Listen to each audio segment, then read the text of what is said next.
Vicky कौशलचा Chhava cinema तुम्ही पाहिला असेलच। त्यातला तो हृदयद्रावक सीन आठवतोय, जिथे गणोजी आणि कान्होजी शिर्के फितुरी करतात आणि छत्रपती संभाजी महाराजांना साखळ दंडाने बंदिस्त केलं जातं। तुम्हाला वाटेल हे सगळं फिल्म सिटीत शूट झालंय, तर नाही। हे सगळं शूट झालंय आपल्या साताऱ्यातील वाईजवळच्या छोट्याशा गावात, ज्याचं नाव आहे मेनवली। नवी अर्थक्रांती प्रस्तुत गाव छोटं पण काम लय मोठं या सिरीज मध्ये आज आपण अशा गावाची सफर करणार आहोत, ज्याला पडद्यावर तुम्ही अनेकदा पाहिले। वाईपासून अवघ्या 5 किलोमीटरवर असलेलं मेनवली गाव, कृष्णा नदीचा संथ प्रवाह, मौशार घाट आणि नाना फडणवीसांचा तो भव्य वाडा। दिग्दर्शकांना इथं सेट लावायची गरजच पडत नाही, कारण इथली मातीच मूळतः सिनेमॅटिक आहे। स्वदेश मधलं ते निवांत गाव असो, बाजीराव मस्तानीचा तो राजेशाही थाट असो, किंवा सिंघम आणि गंगाजल मधला रांगडा ॲक्शन ड्रामा, चेन्नई एक्सप्रेस पासून ते जोधा अकबर पर्यंत 50 पेक्षा जास्त सिनेमांनी मेनवलीचा घाट आपल्या कॅमेऱ्यात कैद केलाय।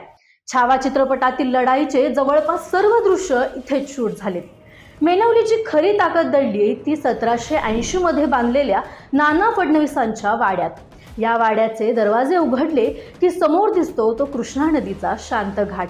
याच घाटावर एका भव्य मंडपात चिमाजी अप्पांनी वसईचा किल्ला जिंकल्यानंतर चर्च मधून आणलेली ती ऐतिहासिक महाकाय घंटा आजही पाहायला मिळते। दक्षिण काशी म्हणून ओळखल्या जाणाऱ्या वाईच्या या सौंदर्याने रोहित शेट्टी पासून ते आशुतोष गोवारीकर पर्यंत सगळ्यांनाच भुरळ घातलीये।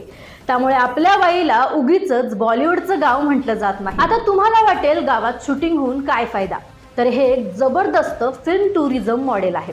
जेव्हा एखादा मोठा सिनेमा इथे शूट होतो, तेव्हा स्थानिक हॉटेल व्यावसायिक, ट्रान्सपोर्टर्स, कॅन्टीनवाले आणि अगदी गावातील ज्युनियर ॲक्टर्स पर्यंत हजारो हातांना रोजगार मिळतो। बॉलिवूडच्या कोट्यावधींच्या बजेटचा एक मोठा हिस्सा थेट या ग्रामीण अर्थव्यवस्थेत येतो। वाई हे केवळ पर्यटनाचं केंद्र नाही, तर बॉलिवूडच्या प्रोडक्शन बजेटला सांभाळणाऱ्या एक महत्त्वाचं आर्थिक केंद्र बनलं आहे। मेनवलीचा हा ऐतिहासिक आणि फिल्मी प्रवास तुम्हाला कसा वाटला? तुम्ही कधी या घाटावर किंवा वाड्यात गेलात का? आम्हाला कमेंटमध्ये नक्कीच सांगा। आणि अशाच माहितीपूर्ण व्हिडिओसाठी नवी अर्थक्रांतीला आत्ताच फॉलो करा।